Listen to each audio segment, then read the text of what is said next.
कक्षा 9वीं की स्टूडेंट आपका स्वागत है एक और न्यू फाइनली आपको यहाँ पे हिंदी का 13वीं परीक्षा का पेपर लेके आ चुके हैं और आपके पास ज़्यादा टाइम बचा नहीं है। ठीक है, और आपको यहाँ पेपर देने से पहले इस पेपर को पूरा आपको याद करके जाना, और आप यहाँ पर पेपर देने से पहले इस पेपर पूरा अच्छे से याद कर लेते तो पूरी मार्क्स लाने वाले 75 तो इस पेपर को आपको जरूर याद करना स्टूडेंट। आप यहाँ पर देख ली 13वीं परीक्षा 2023 कक्षा 9वीं विषय हिंदी, पूर्णांक आपको 75 नंबर का रहेगा। समय आपका 3 घंटे रहने वाला। ठीक है, निर्देश आते सही प्रश्न हल करना अनिवार्य है। दूसरा आता प्रश्न के मार्क 1 से 5 तक वस्तु प्रश्न जिनके लिए यहाँ पर 30 अंक निर्धारित हैं। तीसरा आपका नहीं आता प्रश्न के मार्क 6 से 17 तक, प्रत्येक प्रश्न 2 अंक का, शब्द सीमा 30 शब्द है। चौथा आता प्रश्न के मार्क 18 से 20 तक, प्रत्येक प्रश्न 3 अंक का, शब्द सीमा आगे 75 शब्द है। और पांचवा आता प्रश्न के मार्क 21 से 23 तक, प्रत्येक प्रश्न 4 अंक का, शब्द सीमा 120 शब्द है। तो आपके यहाँ पर निर्देश आते तो आप निर्देश पढ़ सकते हैं। तो पूरा पेपर लेके आ चुके हैं, आपका पूरा पेपर आ चुका है। अब आपको सिर्फ यहाँ पर इस पेपर को ध्यान से देखना है। ठीक है, तो चलिए जो आपका पेपर है वो देख लेते हैं। तो आप यहाँ पर देख लीजिए, आपके यहाँ पर आते हैं सही विकल्प चुनकर लिखिए 6 नंबर के आते हैं। पहला आता रसगण किस भक्ति शाखा के कवि हैं? तो आपका आता राम भक्ति शाखा, बाता शिव भक्ति शाखा, साता कृष्ण भक्ति शाखा और दाता प्रेम मार्गी शाखा। तो रसगण किस भक्ति शाखा के कवि हैं? तो इसका आंसर आपका यहाँ पर पहले का शाह हो जाएगा, कृष्ण भक्ति शाखा। दूसरा था हिंदी साहित्य का स्वर्ण युग माना गया है। तो आपका था भक्ति काल को, बाता वीरगाथा काल को, साता रीति काल को, दाता वर्तमान काल। तो यहाँ पे हिंदी साहित्य का स्वर्ण युग माना गया आपको भक्ति काल को। ठीक है, तो आपका दूसरे का यहाँ पर करेक्ट आंसर रहेगा। तीसरा था काव्य की शोभा बढ़ाने वाले तत्व कहलाते हैं। तो आपका था रस, बाता छंद और साता अलंकार और दाता काव्य गुण। तो यहाँ पर काव्य की शोभा बढ़ाने वाले तत्व कहलाते हैं आपके अलंकार। तीसरे का आपका करेक्ट आंसर रहेगा। चौथा आता दोनों बेलों को कहाँ बंद कर दिया था? जेल में, कांजी हाउस में और गौशाला में, घर में। तो यहाँ पर दोनों बेलों को कहाँ बंद कर दिया था? तो इसका आंसर आपका बा हो जाएगा कांजी हाउस में।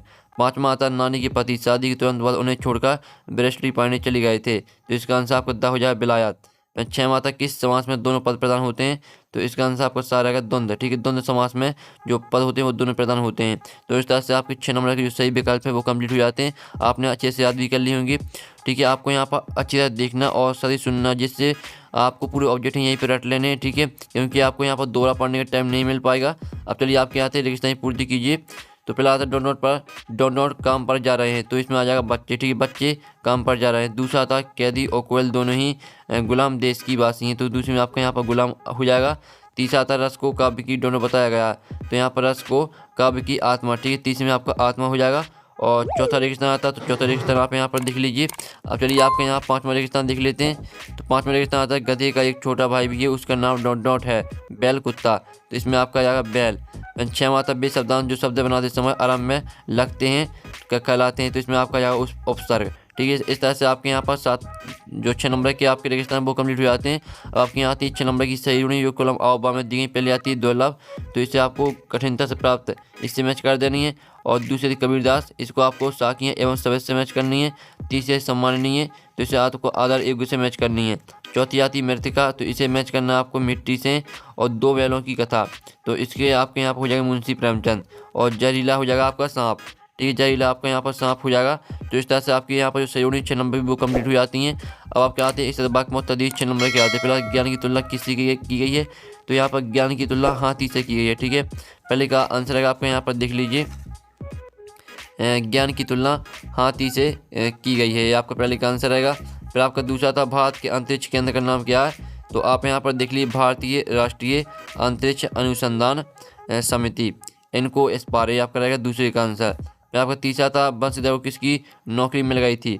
तो आप यहाँ पर देख लीजिए, बंशीधर को नमक विभाग के दरोगा पद की नौकरी मिली थी। ठीक है, बंशीधर को नमक विभाग के दरोगा पद की नौकरी मिली थी।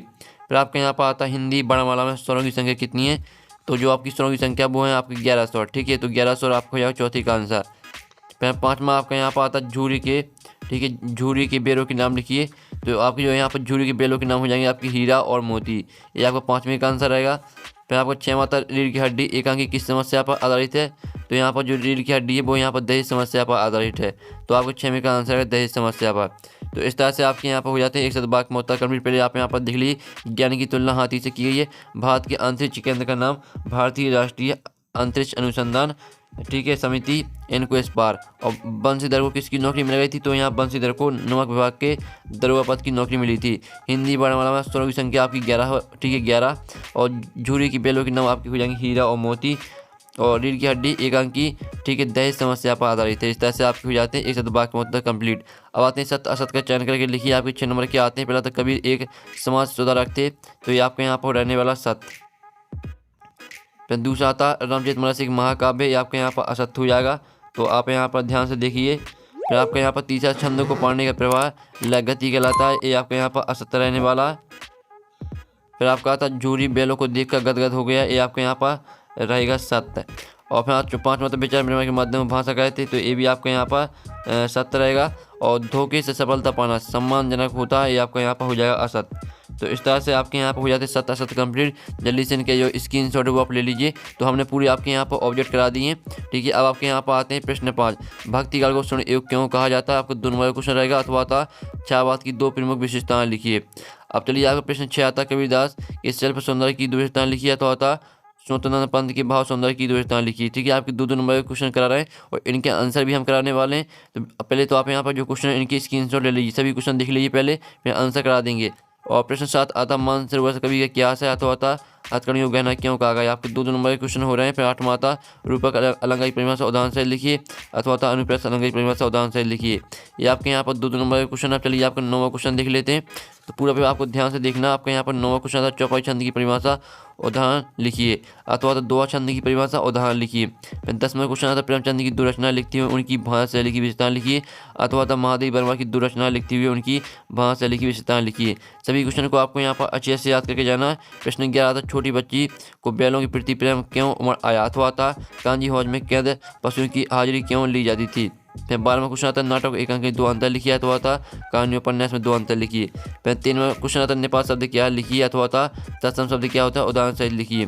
फिर 14वां क्वेश्चन आता बाढ़ पीड़ित क्षेत्र में कौन कौन सी बीमारियां फैलने का खतरा होता है। ये आपके 2 नंबर के क्वेश्चन हो रहे हैं। अथवा था रीढ़ की हड्डी एक अंक की उद्देश्य लिखिए। फिर 15वां क्वेश्चन था मुहावरे एवं लोकोक्तियों में अंतर लिखना आपको। अथवा था संधि एवं समास में अंतर लिखना। आपके 2 नंबर के क्वेश्चन हम करा रहे हैं। 16वां क्वेश्चन आता निम्नलिखित वाक्य को निर्देशानुसार परिवर्तित करके लिखिए। तो आपको मैं कल भोपाल जाऊंगी इसको प्रश्नवाचक वाक्य में लिखना है और यह आपका विद्यालय से आपको निश्चितवाचक वाक्य में परिवर्तित करके लिखना है। अथवा तो निम्नलिखित मुहावरों के अर्थ सही वाक्य बनाकर लिखिए। आग का तारा होना और आग में घी डालना, इनके आपको अर्थ भी लिखना साथ ही वाक्य में प्रयोग भी करना है। फिर आपका 7वां क्वेश्चन हमारा भूजल भंडार कैसे समृद्ध होता है लिखिए। अथवा था विलोम शब्द किसे कहते हैं, सदी उपयुक्त शब्द का विलोम शब्द लिखिए। 18वां क्वेश्चन आता है निम्नलिखित पदयांश की संदर्भ प्रश्न सहित आपको व्याख्या लिखनी है, ठीक है। प्रेमी ढूंढत मैं फिराओ प्रेमी न मिले ना कोई, इस तरह से आपके यहाँ पर दिया पदयांश आप यहाँ पर देख ली। साथ ही इस एक लाइन आपकी यहाँ पर दी। फिर इसका अथवा था मानसरोवर स्वर जल हंसा केली कराही, ठीक है। इनका आपको संदर्भ प्रश्न सहित आपको व्याख्या लिखनी है, साथ ही आपको संदर्भ में कवि का नाम जरूर लिखना है। फिर आपको 19वां आता निम्नलिखित गद्यांश की संदर्भ प्रसंग सहित भावार्थ लिखिए। भावार्थ का मतलब होता है व्याख्या, ठीक है। जानवरों में गधा सबसे ज़्यादा बुद्धिमान समझा जाता है। जब हम किसी आदमी को पारली दर्ज का आप यहाँ पर देख लीजिए। तो इस तरह से आपके यहाँ पर गद्यांश दिया गया है, तो इसका आपको संदर्भ प्रश्न आपको व्याख्या लिखनी है। और इसका अथवा आप यहाँ पर देख लीजिए विलासिता की सामग्रियों से बाजार भरा पड़ा है, ठीक है। इनकी आपको सिर्फ संदर्भ प्रश्न आपको व्याख्या लिखनी है, संदर्भ में आपको कवि के नाम जरूर लिखना है। फिर 20वां क्वेश्चन आता जाता है कि नियमों के एक अनुच्छेद लिखिए। अथवा था क्या कक्षा में अपने प्रिय मित्र को पढ़ाई संबंधित संवाद लिखिए। 3 नंबर क्वेश्चन रहेगा। 21वां क्वेश्चन आता है जो कि आपका आता है आपठित, ठीक है, गद्यांश आता है, तो इसे आपको ध्यान से पढ़ लेना। आप यहाँ अंग्रेजी में एक कहावत है कि सत्य के बाद स्वच्छता का स्थान है, तो इस और आप यहाँ पर इसे ध्यान से पढ़ लेते हैं। तो जो आपके क्वेश्चन आते हैं उपयुक्त गद्यांश सीधे लिखिए। हमारी आंतरिक सुरक्षा का आधार क्या है, उपयुक्त गद्यांश का सारांश लिखिए। इन सभी के आंसर आपको इसी में मिल जाएंगे, ठीक है। गद्यांश में सिर्फ आपको गद्यांश को ध्यान से पढ़ना है और ये आपके फ्री के नंबर रहते हैं, इसमें कुछ भी आपको याद भी नहीं करना पड़ता। 22वां क्वेश्चन था अपने प्राचार्य को 3 दिन के अवकाश हेतु आवेदन पत्र लिखिए। अथवा था अपने मित्र को प्रवीण सूची में प्रथम स्थान प्राप्त करने बधाई पत्र लिखिए। 35वां क्वेश्चन था निम्नलिखित विषयों पर रूपरेखा सहित निबंध लिखिए। तो आपको इसमें निबंध लिखना। तो इस तरह से आपके यहाँ पर हिंदी का पूर्ण पेपर आपका यहाँ पर हो जाता है। साथ ही जो आपका इसका सॉल्यूशन मिल जाएगा आपको टेलीग्राम ग्रुप में, और टेलीग्राम ग्रुप की लिंक वीडियो के डिस्क्रिप्शन दी रखी है। तो जाइए आप यहाँ पर और टेलीग्राम ग्रुप ज्वाइन कर लीजिए। आपको टेलीग्राम ग्रुप में पूरी पेपर का सॉल्यूशन मिल जाएगा। तो हम यहाँ पर नेक्स्ट वीडियो में टेकिन बाय बाय।